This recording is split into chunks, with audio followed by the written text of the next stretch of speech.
Did you guys ever wonder, what if Gojo was in Demon Slayer? Or what if Jin Woo was in Demon Slayer? In this video, we're going to be talking about all of those scenarios, and a lot more insane ones that might honestly blow your mind. First, we're starting with, what if Gojo was in Demon Slayer, where he exists in the Demon Slayer world as a Demon Slayer and even as a Hashira. This story is going to be told through Tanjiro's perspective. The way Tanjiro senses things creates a weird dynamic with Gojo, so I'm going to focus on where Gojo realistically shows up in the story. Tanjiro goes through most of the series the same way, but here's where Satoru Gojo outshines everyone. I think Gojo is stronger than Yoriichi in this timeline, since he has non-canon abilities. I think he first shows up during Rui's mountain arc. Satoru Gojo is probably just chilling most of the time. In JJK, we see him casually teleporting around, so he can be anywhere at any time. Instead of Giyu and Shinobu being sent to Rui's mountain, the Ubuyashiki head sends Gojo. Gojo agrees, and says he'll report back after killing the demon there. Even if there's an upper moon, he's confident he'll kill it and return, since he's the strongest and hasn't encountered one yet. Gojo arrives far quicker than Giyu or Shinobu ever could because of teleportation. This is similar to JJK Season 1 during the Kyoto Goodwill event, when Gojo showed up and fired Hollow Purple. Gojo appears above the mountain and immediately understands what's going on. He senses a lower moon demon, senses another demon killing demon slayers, and senses the mother spider demon. Tanjiro and Inosuke are still running up the mountain. Gojo teleports behind the spider sister that Shinobu killed in the original, slices her neck off, and moves on. He kills the mother spider demon, then the father spider demon, and finally reaches Rui. Gojo stands in front of Rui with his arms crossed and starts asking questions, like where Muzan is. Rui tries to attack him, but Infinity blocks everything. Gojo realizes he's not getting answers and kills Rui immediately. After that, Gojo talks to Tanjiro and Nezuko. The biggest question is whether Gojo kills Nezuko, since he didn't kill Yuji Itadori, even with Sukuna inside him. Gojo wouldn't kill Nezuko either. He knows no one can stop him if she turns hostile. Tanjiro swears Nezuko hasn't eaten any humans, and the Ubuyashiki family orders that Nezuko is not to be killed. That ends Season 1. At the Hashira meeting, Gojo is revealed to be a Hashira in this timeline. Tanjiro is beaten and tested like normal, but Ubuyashiki Kagaya steps in and allows Tanjiro and Nezuko to stay. Some Hashira dislike it, but Gojo doesn't care. Going forward, Gojo has no involvement with the Mugen train. Either he would be sent there and instantly solve the problem, or he wouldn't be involved at all. Just to make this timeline better, we can have Gojo go to the Mugen train instead of Rengoku. Gojo is usually just sitting around anyway, since he finishes missions extremely fast, and he actively wants to fight someone strong, so he goes there. There's no reason for Tanjiro to go, since Tanjiro usually goes wherever Rengoku is. Rengoku is either training or on another mission. Tanjiro goes to ask Rengoku about it, but Rengoku gives a simple answer, saying he doesn't know anything and continues training. Gojo arrives at the Mugen train and finishes the speed demon much faster than Rengoku ever did. He boards the train and immediately senses everything with the 6 eyes. He knows there's a dream trap and Muzan's influence involved, so he avoids it entirely. Instead of slowly protecting the train, Gojo is fast enough to teleport and kill the demon almost instantly. Because of that, the train never derails. Gojo can basically float anyway, so he stabilizes the train and keeps everyone safe. Akaza is still nearby in the forest, searching for the blue spider lily for Muzan. Gojo quickly senses Akaza's presence. Akaza is extremely fast and immediately tries to attack Gojo, but Gojo blocks everything with Infinity. The fight plays out similar to Gojo versus Jogo in Jujutsu Kaisen. Gojo doesn't even need to try. Even though he has a Nichiren sword and knows breathing styles, he mostly relies on hand-to-hand combat. He uses blue to mess with Akaza and even turns off Infinity briefly just to test him. Akaza is completely outmatched. Gojo kills him easily. He could use domain expansion, but he doesn't need to. He could even fire Hollow Purple and erase Akaza instantly. After Akaza is killed, Muzan is still at his mansion searching for information. Just before Akaza dies, he sees Gojo. After Muzan sees Upper Moon 3 die to overwhelming strength that completely tears through one of his strongest demons, Muzan becomes furious. He calls an Upper Moon meeting and says this is a different level of power entirely. He tells the other Upper Moons to stay on high alert and that the Upper 3 position will be replaced. With that, everything gets pushed forward. Kokushibo stays Upper Moon 1, Doma stays Upper Moon 2, the former Upper Moon 4 slot changes, and the rankings shift. Gyoko moves into Upper Moon 5, and Gyutaro and Daki become Upper Moon 5 together. Upper Moon 6 becomes Nakime, or Kaigaku, once he becomes a demon. With all that, the lower moons still get wiped out in this timeline. Everything mostly plays out the same during the Entertainment District arc and the Swordsmith Village arc, since Satoru Gojo isn't directly involved during those events. Tengen still loses his arm, and they still defeat Gyutaro. Tanjiro awakens the Demon Slayer mark. During the Swordsmith Village arc, Michiro and Mitsuri still defeat the Upper Moons there, and they both awaken their Demon Slayer marks. Tanjiro, Nezuko, and Genya still gain major boosts from those battles. The Hashira training arc still happens, but Gojo Gojo doesn't care about the Demon Slayer mark. He knows it's pointless for someone at his level. After that, everything plays out the same, with the master sacrificing himself for the greater cause. Muzan traps all the Demon Slayers inside the Infinity Castle. Gojo enters willingly, ready to fight Muzan or anyone else who stands in his way. So with that, Gojo falls into the Infinity Castle, and he immediately senses all the demons around him. He can pinpoint exactly where the strongest ones are, and knows where Doma, Kokushibo, and everyone else is, since the only upper moons left are Kokushibo, Doma, Kaigaku, and Nakime. The demons are split apart heavily by Nakime. Nakime has a much harder job in this timeline because there are way more Hashira. Shinobu still goes to fight Doma, and Zenitsu still goes to fight Kaigaku, since those two are basically fate in this timeline and still clash like in the original. The big difference is Kokushibo. If Muichiro or any other Hashira try to reach him, Gojo is already there and challenges Kokushibo first. Any Hashira nearby realize they'd only get in the way, similar to Gojo versus Sukuna. I think this timeline works really well because of that. You guys saw what happened when demons had JJK's power system in one of my other videos, and honestly, mixing JJK and Demon Slayer together fully would be crazy. Yuji landing black flashes, Tanjiro landing black flashes, domain expansions everywhere, stuff like that. So with that, let's get into the fight. Gojo has Infinity active. Kokushibo can't match Gojo's speed, strength, or overwhelming power, and Kokushibo knows it. Still, Kokushibo has insane perception with his eyes, and fought Yoriichi, one of the fastest characters in anime. Demon Slayer speed and JJK speed are actually pretty close, with JJK being slightly higher, so they keep up for a bit. Gojo messes around, turning off Infinity to fight hand-to-hand just to test Kokushibo. Kokushibo enters his final form and keeps fighting even after his head is cut off. Eventually, Gojo gets serious and opens his domain. Kokushibo's regeneration and demon body try to adapt, and it works for a moment, but Infinite Void overwhelms everything. Kokushibo's brain shuts down, and he finally accepts that Gojo is stronger, maybe even stronger than his brother. He dies realizing that. After Kokushibo falls, Shinobu's fight with Doma plays out mostly the same at first. Her lungs get crushed, and things look bad. I'm trying to make Shinobu survive in this timeline. Gojo can't heal others with reverse cursed technique like Yuta, only himself. So Shinobu gets saved by backup. Sanemi, Gayome, and Giyu arrive and finish Doma together. They're some of the strongest demon slayers left, aside from Gojo. Zenitsu defeats Kaigaku like normal. Nakime is handled the same way as the original, with Yushiro taking control. Muzan realizes this and kills Nakime himself, collapsing the Infinity Castle. Now it's the final fight. With the Demon Slayer marks active, Tanjiro, Muichiro, and Mitsuri can keep up better, but Gojo chooses to fight Muzan alone. He doesn't want anyone else dying. Once Muzan is slowed by the poison, the fight is basically over. Gojo can kill him however he wants, even Hollow Purple. If Muzan tries to escape, Gojo erases him instantly. This timeline is honestly easy because Gojo solves everything. That's why Gege Akutami had to seal or remove Gojo in JJK. He represents the absolute pinnacle of strength, and it's extremely hard to write around him. I respect Akutami for that, even if I don't fully like JJK's story. Demon Slayer has flaws too, just like JJK. In the end, everyone survives. Shinobu and Giyu end up together. Mitsuri still dies at 25, same with Tanjiro because of the Demon Slayer mark. Tanjiro never becomes the Demon King, so his body never deforms. Tengen is the only one who permanently loses limbs. Tanjiro could become a Hashira, but the Demon Slayer core disbands anyway, so it doesn't matter. I hope What If Sukuna was in Demon Slayer? Now, you guys really loved What If Gojo was a Demon Slayer, which I honestly loved making too, because I really like Gojo, but I'm not trying to waste you guys' time, so let's get straight into this video. First,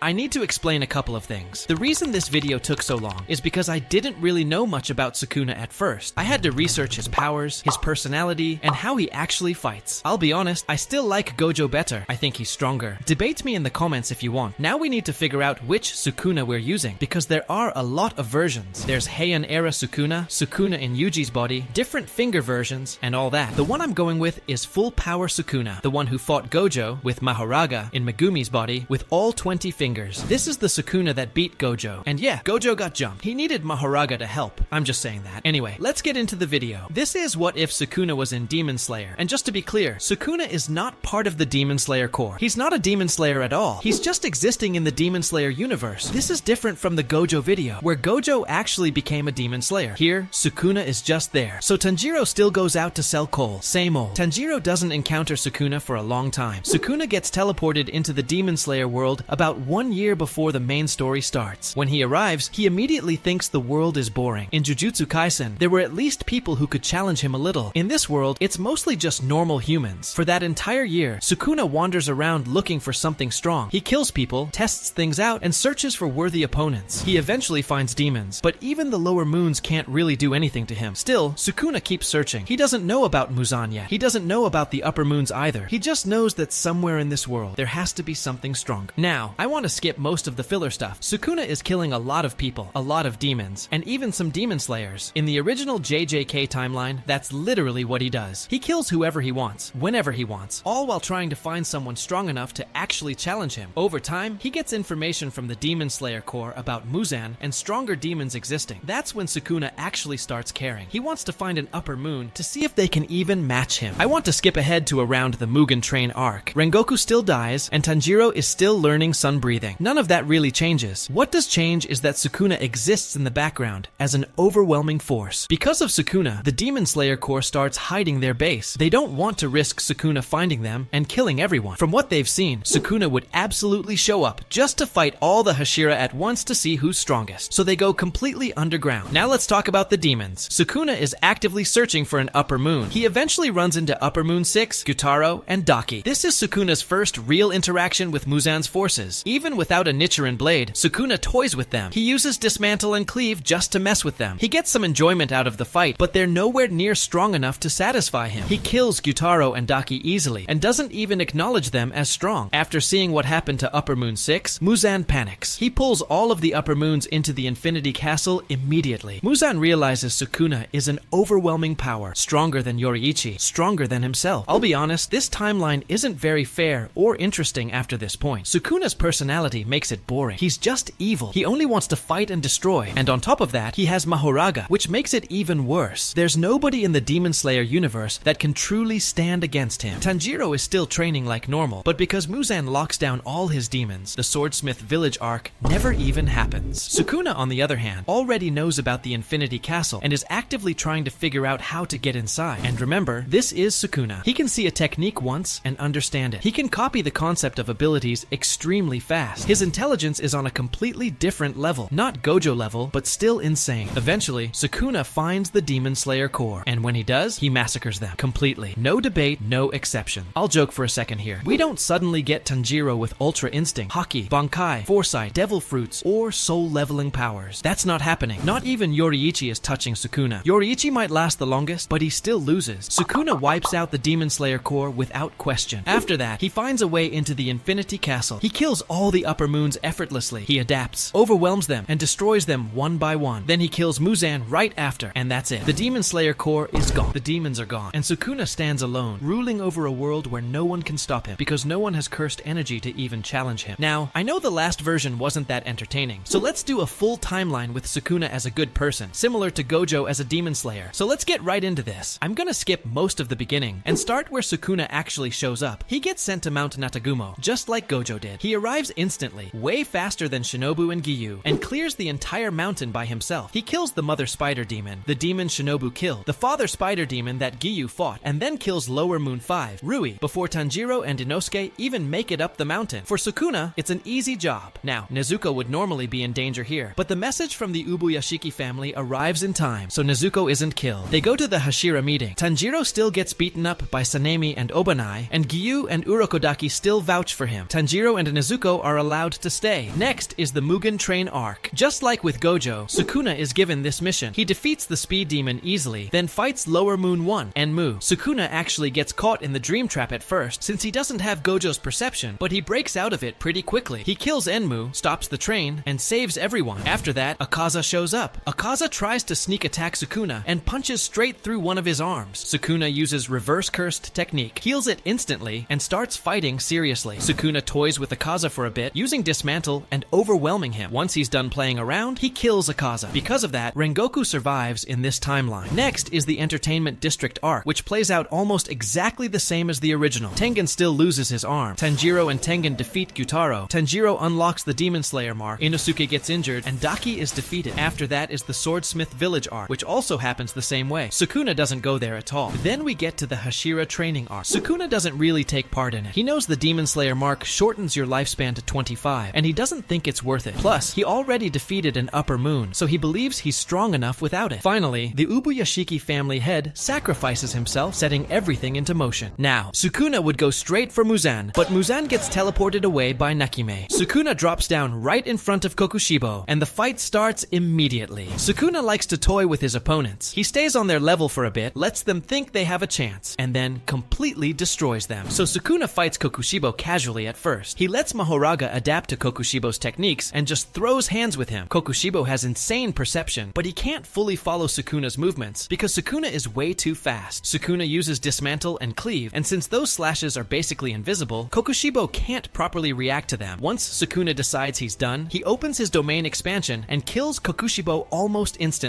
Because Sukuna ends the fight so fast, Muichiro and Genya don't die. They never even reach the battlefield in this timeline. Sukuna then senses another strong demon, Doma. He arrives right before Shinobu dies and saves her. Sukuna faces Doma himself and even lets him recover from the poison first just to make it fair. Doma tries using his ice Buddhas, but Sukuna uses dismantle, which works on non-living things and completely destroys them. After that, Sukuna kills Doma easily. Meanwhile, Giyu and Tanjiro are still moving through the castle, trying to find an upper moon to fight. Akaza is already dead in this timeline. Zenitsu versus Kaigaku still happens like always, and Zenitsu wins using the 7th form. Yushiro, Obanai, and Mitsuri defeat Nakime, the Biwa woman, and take control of the Infinity Castle. Muzan realizes this, kills Nakimi himself, and everyone gets teleported out of the Infinity Castle for the Sunrise Countdown arc. Now with the Infinity Castle arc done, about half of the Demon Slayers survive. Gyome doesn't automatically awaken the Demon Slayer mark, so most of the remaining Demon Slayers don't have it. The only ones who do are Mitsuri and Michiro, since they already awakened theirs during the Swordsmith Village arc. For the Sunrise Countdown arc, Sukuna just solos Muzan, the same way Gojo would. He uses cleave inside his domain and kills him cleanly. It's probably the most fun Sukuna's had in his entire life. After that, Sukuna lives out the rest of his life peacefully. There's no one left who can challenge him, no more pinnacle strength to reach. Because of that, he never truly fulfills his full potential and eventually dies of old age. Giyu and Shinobu get together and live a happy life. Mitsuri and Obanai also get together. Mitsuri still dies at 25 because of the Demon Slayer mark. Everyone else lives to old age, except Gyome. Since he has the Demon Slayer mark, he still dies after that night, just like Kokushibo said. What if Toji Fushiguro was in Demon Slayer? Now, you guys really wanted this one, and I'm fine making it because I honestly like doing these. Ever since What If Gojo Was a Demon Slayer, I started enjoying putting random characters into the Demon Slayer universe. If you guys don't like a certain idea, make sure to go to the community posts and pick something else. I'm cool with doing whatever you guys vote for, and you've been dropping a lot of good ideas in the comments too. Toji Fushiguro is pretty cool. Personally, I think Maki is better and has a better story, but Toji is still really cool. So let's get into the timeline. Tanjiro's story at the start stays exactly the same. He goes out in season 1, finds his family dead, Nezuko turns into a demon. He fights Giyu, trains with Urokodaki, goes through final selection, and defeats the demons like the Drum Demon and the Swamp Demon, all the way up to Mount Naragumo. Just like my other videos, I like introducing the new character at Rui's Mountain. That's where I introduced Gojo, and that's where Sukuna showed up too. If you haven't seen those videos, go check them out. My favorite is still the Gojo one, but the Sukuna one is alright too. This time, instead of calling Shinobu and Giyu, the Ubuyashiki family head calls Toji Fushiguro. Toji has his heavenly restriction fully realized with all of his JJK abilities. He's as strong as he is in Jujutsu Kaisen. Toji heads to the mountain. He's fast, but not as fast as Gojo or Sukuna. He doesn't have teleportation, and he might get sidetracked along the way. By the time Toji arrives, Tanjiro and Inosuke are fighting the Father Spider Demon. Tanjiro gets blasted away right as Toji shows up and starts killing demons. Toji kills the demon that Shinobu killed in the original timeline. He saves Inosuke from the Father Spider Demon almost instantly. Inosuke tells him where Tanjiro is, and Toji rushes over. Toji is a demon slayer in this timeline, so he has a Nichirin blade. He reaches Tanjiro, who's on the ground and barely conscious. Toji doesn't even realize Tanjiro is there at first. He slices Rui's head off in a split second without using any breathing style at all. After that, Toji notices Tanjiro on the ground and asks if he's okay. He then looks at Nezuko and immediately tries to kill her. The Ubuyashiki family steps in and says it's okay for Nezuko to live. At the Hashira meeting, Toji is already considered one of the Hashira. He technically uses stone breathing, like Gyome, but he barely relies on breathing styles at all because his heavenly restriction already gives him insane physical strength. Tanjiro still gets let off with Nezuko. Giyu and Urokodaki vouch for him, and the master wants him around. After that, we move into the Mugen Train arc. Now, just like the original timeline, and like I said before, Toji Fushiguro would get sent on the Mugen Train mission. I already used this mission for Gojo and Sukuna in my my last two timelines, and it's honestly a really good test of a character's abilities. This time though, there's no reason for Tanjiro to go. Tanjiro is trying to learn about Hinokami Kagura, and why would he ask Toji about that? So instead, Tanjiro goes wherever Rengoku is to ask him. So now we have Toji Fushiguro versus Enmu. This fight is actually interesting because of Toji's body. In Jujutsu Kaisen, we saw in the Shibuya arc that Toji's body is special. He was able to break through that old lady's technique, the one that took control of bodies. I don't remember the exact name of the technique, and I'm not that deep into JJK like that, but the point is, his body overrides stuff like that naturally. Because of that, Toji breaks out of Enmu's dream easily. He kills Enmu way faster than Tanjiro and Inosuke did in the original timeline, and he even saves people on the train. When the train derails though, Toji can't really stop that. He's not Gojo. He doesn't have that kind of ability. After that, Akaza shows up. Akaza still sneak attacks him, just like he did with Gojo and Sukuna, but Toji senses it. His senses are insanely sharp because of his heavenly restriction, and because of his time in the Zenin clan. You know that place where they threw Maki and her sister? The room full of curses? That kind of environment sharpens your instincts. So Toji senses Akaza, and they immediately start throwing hands. Toji is more on the Demon Slayer level compared to Gojo or Sukuna, because he doesn't have cursed techniques or magic abilities. He's just a pure superhuman. Demon Slayer has superhuman characters, but not on Toji's level. So Toji and Akaza are straight boxing. They're destroying the environment, destroying bodies, but Toji's body isn't breaking down like Akaza's opponents usually do, because if it did, he'd just die. Toji eventually pulls out his main weapon, his Nichiren blade, and kills Akaza. He does use a little bit of stone breathing, but it barely matters. He kills Akaza pretty cleanly, not as easily as Gojo or Sukuna did, but Toji actually had to take Akaza somewhat seriously. Still, it's a solid win. After that, Toji returns to the Demon Slayer Corps and explains what it's like to fight an upper moon, but none of the Hashira really understand it, because they don't have Toji's body, speed, or raw physical power. Next is the Entertainment District arc and the Swordsmith Village arc. Both arcs play out the same because Toji doesn't go to either one. Tanjiro still unlocks the Demon Slayer mark in the Entertainment District, Tengen loses his arm and retires, Nezuko still cures the poison, and in the Swordsmith Village arc, Muichiro and Mitsuri still unlock their marks and defeat the two upper moons. Then we get to the Hashira training arc. This arc doesn't really change much either, because Toji doesn't care about the Demon Slayer mark at all, just like Gojo and Sukuna in the other timelines. After that, the Ubuyashiki family head sacrifices himself, setting up the plan to draw Muzan out and send everyone into the Infinity Castle. Now, in all of my what-ifs, Toji, Gojo, Sukuna, everybody, always goes up against the strongest person, which is Kokushibo. So Toji does the same thing here, but here's the thing. I thought about this a lot. I even talked to ChatGPT about it. I personally thought about it in my head too. And I know people glaze Toji a lot. Yes, Toji defeated Gojo, but that was an unawakened Gojo who was already worn down. So yeah, Toji is strong in that sense, but realistically, I want to talk about this after the fight. For now, let's just get into it. So Toji drops down and immediately starts fighting Kokushibo. Right from the start, Toji clearly has the speed advantage. But just because he's faster doesn't mean Kokushibo can't regenerate or deal with what Toji is doing. Kokushibo starts throwing out massive moon-breathing slashes, cutting everything around them. Toji glances back and sees Muichiro and Genya trying to get involved. Toji tells them to get out of there because they're just going to hold him back. Now after that, Toji realizes something important. He can barely do any real damage to Kokushibo. The regeneration is just too much. And even beyond that, Toji cannot win this fight alone. This is what I'm talking about. I know a lot of people are going to get mad in the comments, and I totally get that. But Kokushibo would beat Toji in a straight one-on-one. He has hundreds of years of experience, insane skill, and regeneration. So here's what changes. Gyome and Sanemi pull up. Sanemi stays back because Gyome straight up says he won't be enough for this battle. Gyome steps in because he's the strongest Hashira with insane physical strength. At this point, Toji unlocks the Demon Slayer mark. He gets a massive boost, but it doesn't last forever. So now it's Kokushibo versus Toji and Gyome. Gyome is the strength of the group. Toji is the speed of the group. They start working together, and since both of them use stone breathing, they actually sync really well. Kokushibo's moon breathing has insane ranged attacks that can seriously damage them, but with Toji's speed and Gyome's raw power, I think they can pull out the win together. But I'm gonna say this clearly. Toji alone cannot win this fight. I don't care what anybody says. Even with heavenly restriction, Toji cannot beat Kokushibo by himself. A lot of people say JJK doesn't scale to Demon Slayer. It actually does, and this is why. Just because Gojo and Sukuna don't scale doesn't mean the rest of the JJK cast does. Toji is the most realistic crossover character here. He's not on Gojo or Sukuna's level, and that's exactly why he would lose a fair one-on-one against Kokushibo. Now, with Sanemi, Genya, and Muichiro getting split up after being ejected from the Kokushibo fight, I think Sanemi would definitely end up in the Doma fight. He finds his way there in time to save Shinobu, and together with Kanao and Inosuke, they defeat Doma. So that takes care of Upper Moon 2. Now with Giyu and Tanjiro, they're still roaming the Infinity Castle because they can't find Akaza since he's already dead in this timeline. After that, we still get Kaigaku versus Zenitsu, which always ends the same way, with Zenitsu winning using the 7th form. Then we have Yushiro, Mitsuri, and Obanai versus Nakime, the Biwa woman. Yushiro takes control of the Infinity Castle. Muzan notices, kills Nakime, and Yushiro manages to get everyone out of the castle for the final battle. Now with Toji Fushiguro, he has the Demon Slayer mark, and we honestly don't know how Heavenly Restriction would interact with the mark, or how long he'd live after unlocking it. Hopefully he makes it past 25, but who really knows? Either way, the remaining Hashira still need to help. Shinobu obviously can't fight anymore because her lungs are basically crushed, so she needs to rest. With Toji there though, this final fight is way easier than in the original timeline. Instead of Obanai and Tanjiro fighting Muzan together, this time it's a 3 versus 1. Obanai, Toji, and Tanjiro versus Muzan. I think this fight still ends the same way, with Tanjiro becoming the Demon King, then turning back into a human, and everyone living happily ever after. Mitsuri and Obanai still get together in this timeline, but Obanai is really messed up because he loses his eyesight. Mitsuri isn't as badly injured, but she still dies at 25, just like most of the marked Demon Slayers. So yeah, I really hope you guys liked this video. What if Sasuke was in Demon Slayer? Now, I want to skip most of season 1 because nothing really changes there. Tanjiro's family still gets murdered by Muzan. He comes home, sees Nezuko turned into a demon, grabs her, and tries to get her help. Giyu shows up, fights him, and tells him to go train with Urokodaki. Tanjiro trains, goes to final selection, defeats the hand demon, comes back for Nezuko, defeats the swamp demon, the drum demon, and everything else in season 1. He meets Zenitsu and Inosuke, and everything plays out the same all the way up to Mount Natagumo. Now, just like my Gojo and Sukuna what-ifs, I always introduce the character I'm bringing into the Demon Slayer universe at Mount Natagumo. So now we need to decide which version of Sasuke we're using. I want to use Sasuke after the final battle with Naruto, but there's a problem. Sasuke loses his arm after that fight. So instead, we're using a version right before that, but without the tailed beasts. That means no controlling the tailed beasts like he did against Naruto. So this is basically end of series Sasuke with both arms, no tailed beasts. He's around 17 years old, and this is Sasuke at his absolute peak. And I know people always say Naruto wasn't trying to kill him, or Naruto had more power, but let's be real. Naruto had half of Kurama and relied heavily on that power. Sasuke had to grind and build his strength all the way up. They both had 6 paths power. Sasuke earned his strength the hard way. Now let's quickly go over Sasuke's abilities. He has the Mangekyo Sharingan, which gives him Amaterasu, black flames that burn until the target is completely gone. And yes, I know in Naruto people somehow always escape Amaterasu, which is kind of dumb, but in the Demon Slayer verse, this ability would be insanely broken. He also has Kagutsuchi, which lets him fully control Amaterasu, shape it into arrows, spikes, shields, weapons, anything he wants. That alone already makes him deadly against demons. He has the Rinnegan, meaning he can do everything Pain could do: chakra absorption, gravity manipulation, and space switching. He can also swap positions instantly, which is huge in combat. On top of that, he still has Susanoo, lightning release, Chidori, fire style, great fireball jutsu, and all of his natural combat intelligence. Sasuke is extremely smart, tactical, and always analyzing his opponent. That's basically the version of Sasuke we're using. I'm not gonna over-explain everything. If you haven't watched Naruto, go watch it. It's one of the best series ever. Now, Sasuke is a Demon Slayer in this timeline. I know he went down a villain path in Naruto, and I could make a separate what if where he's evil, but I want this version to be good Sasuke, since by the end of Naruto he's on the good side. So this is Sasuke as a Demon Slayer. Sasuke is already a Hashira. The Ubuyashiki family sends him to Mount Natagumo because they believe there's a lower moon demon there, since a lot of Demon Slayers are getting killed. Instead of sending Shinobu and Giyu, they send Sasuke. Now, Sasuke isn't as fast as Gojo, since Gojo can literally teleport. Sasuke doesn't have that kind of teleportation, so he has to actually run there. It takes him a bit longer than Gojo, but that doesn't really matter, because in raw power, Sasuke is still insane. When Sasuke arrives, he immediately starts clearing demons. He kills the mother spider demon, the demon Shinobu killed in the original timeline, and the regular spider demons. By the time Tanjiro and Inosuke finally reach the mountain, Sasuke is already dealing with the father spider demon. Because Sasuke showed up so early, Tanjiro, Inosuke, and Zenitsu barely even encounter any demons on the way up. Sasuke's already handled most of them. Using his Sharingan and Rinnegan, Sasuke senses the strongest presence on the mountain and immediately knows it's Rui. Rui never even gets the chance to mess with Nezuko. Sasuke goes straight to Rui, and honestly, it's not even close. Sasuke can cut through Rui's threads easily. He can shock him, hit him with Chidori, burn him alive with Amaterasu, or just overwhelm him with raw power. Rui can regenerate, but Amaterasu never goes out, and Rui has no way to absorb chakra, so he would just keep burning and regenerating until he dies. Sasuke ends the fight quickly and kills the lower moon. After that, Sasuke notices Tanjiro Tanjiro standing there with a demon. Normally, Sasuke wouldn't care and would just kill the demon, but before he does anything, the crow arrives and tells him to bring Tanjiro and Nezuko to the Hashira meeting. At the Hashira meeting, Sanemi and Obanai still mess with Tanjiro. Sanemi still stabs Nezuko. The Ubuyashiki family steps in and tells them that's enough. Giyu and Urokodaki vouch for Tanjiro, and Tanjiro is allowed to stay. Now, just like in my other timelines, Tanjiro goes wherever Rengoku goes. Normally, that would be the Mugen Train, but this time, things change. Since Sasuke just finished a major mission and handled it easily, the Ubuyashiki family sends Sasuke Uchiha to the Mugen Train instead of Rengoku. Sasuke defeats the speed demon guarding the area and boards the train. Tanjiro never shows up at the Mugen Train in this timeline. Tanjiro wants to learn more about Hinokami Kagura, so he goes wherever Rengoku is instead, either training or on a different mission to ask him about it. On the train, Sasuke quickly figures everything out. With his Sharingan and Rinnegan, he can immediately see that the entire train is part of Enmu's technique. He finds Lower Moon 1, Enmu, almost instantly, and kills him without any trouble. Sasuke is fast enough to cut off Enmu's head immediately, and if the train tries to derail, he can just use Susanoo to stop it. After Enmu is killed, Akaza senses a powerful presence in the area and moves in, trying to sneak attack Sasuke from the forest. Sasuke either dodges the attack or blocks it by pulling out Susanoo's ribcage. Breaking through a Susanoo ribcage requires insane strength, comparable to Naruto's, so while Akaza is extremely fast, he doesn't have the raw power needed to break it. Sasuke starts messing with Akaza, saying things like, "This is an upper moon? You've got to be kidding me." Akaza gets serious immediately and goes all out trying to kill him. At that point, Sasuke decides he's done playing. Knowing Muzan is watching, he fully manifests Susanoo, grabs Akaza and kills him outright. With Upper Moon 3 dead, Muzan realizes there's someone incredibly dangerous out there, possibly even stronger than Yoriichi. Because of that, Muzan calls an Upper Moon meeting, since losing an Upper Moon is something that can't be ignored. Sasuke returns and explains to the Hashira what it was like fighting an Upper Moon. He tells them the truth. Even knowing how Akaza fights doesn't help much, because none of them have Sasuke's abilities. He makes it clear that fighting an Upper Moon is on a completely different level. And now, with that, we move into the Upper Moon meeting. Now for the Upper Moon meeting, Muzan tells them this is a whole new level of threat. He says this person might even be beyond Yoriichi's level. Hearing that, Kokushibo immediately gets excited and wants to fight Sasuke right away, but Muzan shuts that down. Now that Upper Moon 3 is dead, the rankings shift. Kokushibo stays Upper Moon 1, Doma stays Upper Moon 2, Hantengu becomes the new Upper Moon 3, Gyoko moves up to Upper Moon 4, Gyutaro and Daki move up to Upper Moon 5. That leaves Upper Moon 6 empty, meaning Muzan will eventually need to replace that final spot with a new demon. After the meeting, we cut back to Tanjiro. Tanjiro continues going on missions and learning more about the Hinokami Kagura. Then we move into the Entertainment District arc. Since Sasuke isn't involved there, everything plays out the same. Tanjiro fights Upper Moon 6, unlocks his Demon Slayer mark, and that arc ends normally. Then we get to the Swordsmith Village arc. Tanjiro meets Mitsuri, Muichiro, and Genya, trains with the doll, and everything plays out the same there too. Both Hashira in that arc awaken their Demon Slayer marks, so from that perspective, nothing major changes. And now we move into the Hashira training arc. Now, the Hashira training arc doesn't really change either. Sasuke knows he's way too powerful for it because he already took out Upper Moon 3 pretty easily. Because of that, he would think he could take out Muzan and even Kokushibo pretty easily as well. So Sasuke wouldn't really try to get the Demon Slayer mark. He would just be boosting his abilities and preparing for the attacks. Then, the Ubuyashiki finally comes out with their plan, and Ubuyashiki sacrifices himself. Muzan arrives, gets blown up,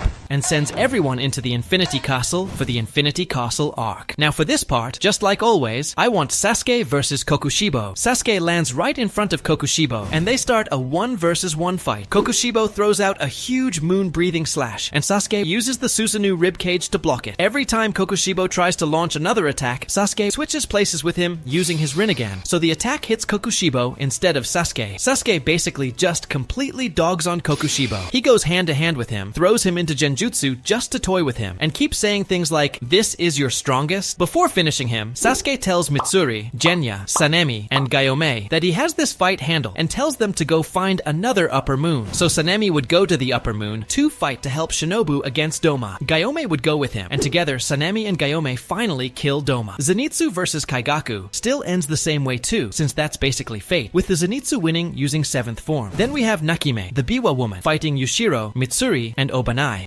Yushiro eventually takes control of the Infinity Castle, but Muzan notices and kills Nakime, and Yushiro gets everyone out of the Infinity Castle for the Sunrise Countdown arc. Now this part becomes way easier. Muzan is already getting weaker, and his fighting level is comparable to Upper Moon one, Kokushibo, who Sasuke already defeated. So Sasuke decides to make sure Muzan can't run away, and he traps him in a massive genjutsu. It puts a huge strain on Sasuke's eyes because it lasts so long, but it keeps Muzan trapped until sunrise, and Muzan dies. If Sasuke really wanted to, he could just go all out and completely destroy him, but he just waits for the sun, and that basically ends the timeline. Not a lot of people awaken the Demon Slayer mark in this version. Only Giyu, Mitsuri, Muichiro, and maybe Gayome end up unlocking it. After everything, Mitsuri and Obanai get together, Shinobu and Giyu get together. Most people survive in this timeline. The only ones who might die later would be Shinobu if her crushed lungs don't heal, and Gyome because of the Demon Slayer mark. Anyone else who has the mark, like Mitsuri and Muichiro, would still die at 25, obviously. So I really hope you guys like What If Sung Jin Woo was in Demon Slayer? Alright, let's get right into this timeline. We're basically skipping all of Season 1 again, because Jin Woo isn't involved yet, so everything plays out the same. Tanjiro leaves to sell coal, comes back, finds his whole family dead, grabs Nezuko who's turned into a demon, fights Giyu, and gets told to go train with Urokodaki, the former water Hashira. He trains, passes final selection, kills the hand demon, and goes on his journey defeating demons like the swamp demon and the drum demon. He meets Zenitsu and Inosuke, and we arrive at Mount Nadagumo. And this is where I like introducing my new character. Now, you guys loved What If Gojo was in Demon Slayer, so I figured we'd bring in another overpowered character. First, we need to decide which version of Sung Jin Woo we're using. We're going with pre-Jeju Island Arc Jin Woo. That means he does not have Baru yet, since he hasn't completed the S-rank Jeju raid. So, no flying shadow ant, but he still has Igris, Iron, Tank, high-level orcs, and his Dragon Shadow. So, he's still insanely powerful, just not at absolute endgame level yet. In this timeline, Jin Woo is already a demon slayer. The Ubuyashiki family recognizes how strong he is and sends him to Mount Natagumo instead of Shinobu and Giyu. They know he's on a completely different level because he can literally summon fighters that rival Hashira level strength. Not everyone in the Demon Slayer Corps knows about his shadow abilities. Only the Ubuyashiki family and a few trusted Hashira. When Jin Woo arrives at Mount Natagumo, he immediately sets up shadow guards around the injured demon slayers and anyone he wants to protect, including Tanjiro and Inosuke, while they're climbing the mountain. He wipes out nearly every spider demon before anyone else even reaches the top, including the father spider demon. When he finally reaches Rui, he's honestly disappointed. Rui is strong by Demon Slayer standards, but compared to Igris or Iron, Rui isn't that impressive. Jin Woo kills Rui quickly and then uses air eyes on him, turning Rui into one of his lower-ranking shadow soldiers. Mission complete. Fast. The Ubuyashiki family realizes Jin Woo finishes missions ridiculously quickly, so instead of sending Rengoku to the Mugen train, they send Jin Woo. Now, quick side note, Hashira have to patrol large regions of the country every day. That's why they're always busy. But Jin Woo doesn't really need to patrol. He can just assign his shadows to cover entire areas for him. So Jin Woo handles his patrols through his army and heads to Mugen train. He defeats the speed demon guarding the area and boards the train. Tanjiro, Zenitsu, Inosuke, and Nezuko don't go to Mugen train in this timeline. Tanjiro still wants to learn about Hinokami Kagura, so he goes wherever Rengoku is instead, probably training or on another mission. Back on the train, Jin Woo instantly senses something is wrong. He recognizes the dream trap almost immediately. Even if he somehow falls into it, he could easily break out, and he could leave Igris or Iron guarding the passengers while he handles things. He finds Enmu, kills Lower Moon 1 quickly, and ends it before things even escalate. But then, Akaza senses an incredibly powerful presence in the area while searching for the blue spider Lily. He sneaks in, attempting to punch straight through Jin Woo. Iron reacts instantly and blocks the attack, just like Jin Woo instructed. Now it's Jin Woo versus Akaza. Jin Woo looks back at Akaza and says, "Now this is a real fight," and he goes all out. He doesn't use Igris or any of his main shadows in the fight. Igris and the others are only there to protect the train passengers, and at this point, the train is already gone anyway, so it's just Jin Woo and Akaza throwing hands. They're boxing it out similar to how Jin Woo fought Baru. Insane speed, non-stop exchanges, pure combat. Akaza immediately realizes Jin Woo's fighting prowess is ridiculous. In the original timeline, Akaza respected Rengoku's strength, but now he can actually see Jin Woo leveling up mid-fight. Jin Woo pulls out his daggers and starts overwhelming him, and the speed difference becomes obvious. Eventually, Jin Woo just gets bored and cuts off Akaza's head. It takes 2 arise attempts, but Akaza finally becomes Jin Woo's shadow soldier, meaning Jin Woo now has Upper Moon 3 as a shadow, which is honestly insane. He doesn't arise Enmu though. First, Enmu was fused with the train, and second, Jin Woo doesn't feel like going through all that effort for a shadow that wouldn't even be that strong. Jin Woo reports back to the Ubuyashiki family that he killed both a lower moon and an upper moon. Back at the Demon Slayer core, Jin Woo explains what it's like to fight an upper moon and tells the Hashira how powerful Akaza was. Then he does something crazy. He uses Akaza, Igris, and his other high-level shadows to train the Hashira. Sanemi really wants to fight Akaza one-on-one. He tries it and loses badly. Realistically, maybe only Gyome could possibly handle Akaza, and even that's pushing it. Because of this, the Hashira in this timeline become way stronger since they're constantly training against real upper moon level threats. During the Hashira training arc, Jinwoo even lets Tanjiro train with his shadows, placing shadows around the core like he did with S-rank hunters back in his world. Tanjiro learns a lot from this: speed, reaction time, combat experience, and improves much faster. In the Entertainment District arc, the beginning stays mostly the same. Tanjiro, Zenitsu, and Inosuke still go undercover and still fight Daki and Gyutaro, but Jinwoo is always monitoring things through his shadows. The moment he senses something wrong, he sees through a shadow that they're fighting an upper moon and that Tengen is severely injured. This is after Tengen stops his heart and loses his arm. Tanjiro is nearly dead. Zenitsu is buried and Inosuke is barely alive. Jinwoo teleports there and uses healing potions on everyone, yes, even Tengen, and stabilizes them all. Gyutaro tries to interfere, but Jinwoo has Igris and Iron distract Gyutaro and Daki while he heals everyone, especially Inosuke. Once everyone is stabilized, it's Jinwoo versus Gyutaro and Igris versus Daki, and the fight isn't close. Jinwoo defeats Gyutaro easily. Igris handles Daki, and Jinwoo says, "Arise," gaining Upper Moon 6, Gyutaro and Daki as shadows. As for the Upper Moon meeting, it honestly doesn't matter much anymore. The order doesn't even matter, because at this rate, they're all going to die anyway. In the Swordsmith Village arc, Jinwoo still has shadows placed everywhere, so he sees what's happening, and probably wouldn't interfere at first. He might show up near the end to clean things up, or possibly arise Upper Moon 4 and 5, but he honestly might not even care enough to bother, so the Swordsmith Village arc mostly ends the same. Mitsuri survives, Muichiro survives, both awaken their Demon Slayer marks, Genya survives, and the arc plays out mostly unchanged. Now with Muichiro and Mitsuri awakening their Demon Slayer marks, we head into the Hashira training arc, and this time, it's even more intense for Tanjiro, because they already had a sort of training period after the Mugen Train arc as well. This time, Jinwoo takes a major role in teaching, since the core is low on Hashira, and Muichiro would probably rather focus on his own training instead of instructing others, so Jinwoo basically fills that role. A lot of the Hashira would actually prefer training with Jinwoo's shadow soldiers anyway, because it's far more useful for real combat. Jinwoo has soldiers ranging from E rank strength all the way to S rank level, so even the weakest Demon Slayer in the core has someone appropriate to train against. Because of that, the entire core becomes much stronger, and even if someone defeats one of the shadows, it just comes back again later, since it's made from Jinwoo's mana. Over time, fighters like Gyome, Sanemi, and Giyu, the three strongest Hashira, become extremely used to fighting Upper Moon level threats, because they've been constantly sparring against Akaza, Upper Moon 6, and possibly even shadows from Upper Moon 4 and 5. Because of that, they start reaching almost Upper Moon level strength themselves, and most likely unlock their Demon Slayer marks during this intense training before the Infinity Castle arc even begins. Then, Ubuyashiki begins his plan. Muzan arrives. The Ubuyashiki mansion explodes, and Muzan pulls everyone into the Infinity Castle. Jinwoo immediately spreads his shadow soldiers all across the battlefield to help the other Demon Slayers and keep them alive. Since Akaza is already dead, Tanjiro and Giyu end up going to different areas. Tanjiro likely deals with lower demons, while Giyu and Sanemi make their way toward the Upper Moon to battle to help Shinobu. Meanwhile, Jinwoo drops directly in front of Kokushibo. Jinwoo may initially send Akaza and Igris to distract Kokushibo, because even though Akaza once lost a blood battle to him, he's still incredibly strong and can keep coming back as long as Jinwoo supplies mana. But Jinwoo would probably want the fight for himself, since he already defeated Baru one-on-one and is confident he can handle Kokushibo as well. The battle becomes difficult because of Kokushibo's regeneration and swordsmanship, but eventually Kokushibo begins remembering his brother and realizing his mistakes and stops regenerating. Much like the original story, he eventually gives up and dies. Jinwoo then attempts to arise him. It would take time because Kokushibo's will is extremely strong and he may resist, but there's still a high chance Jinwoo eventually succeeds and gains Kokushibo as a shadow. In the Upper Moon, to fight Shinobu arrives first, but Jinwoo's shadows protect her before she can be eaten or fatally injured, and soon Giyu, Sanemi, Inosuke, and Kanao arrive, and together they defeat Doma. Zenitsu still fights Kaigaku and wins with his 7th form, just like in the original timeline. Yushiro, Mitsuri, and Obanai deal with Nakime. Yushiro briefly takes control of the Infinity Castle. Muzan notices and kills Nakime, and Yushiro moves everyone out of the castle for the Sunrise Countdown arc. Jinwoo might try to arise Doma before the castle collapses, but it doesn't matter much because Jinwoo wants to fight Muzan himself. himself. In the original timeline, many Hashira were nearly killed when Muzan blasted everyone back with a massive attack, but in this timeline, Jin Woo uses his shadow mages like he did in the Jeju Island raid in solo leveling to shield the Hashira from the attack, and he also heals them with potions. When Jin Woo finally reaches Muzan on the battlefield, the Hashira step back and let him fight alone. Jin Woo drags Muzan out toward the sunlight and eventually defeats him. Tanjiro is never turned into the Demon King because he was never close enough during the battle. Jin Woo never develops the Demon Slayer mark, so he won't die at 25. But those who awaken the mark like Muichiro, Mitsuri, Giyu, and Sanemi would still eventually die at 25. Rengoku survives in this timeline because Akaza died earlier and there were fewer upper moons left to fight. He likely never awakens the mark, so he lives a full life. In the end, Shinobu and Giyu get together, Mitsuri and Obanai get together, and most of the characters survive much longer than they did in the original story, making this one of the better timelines.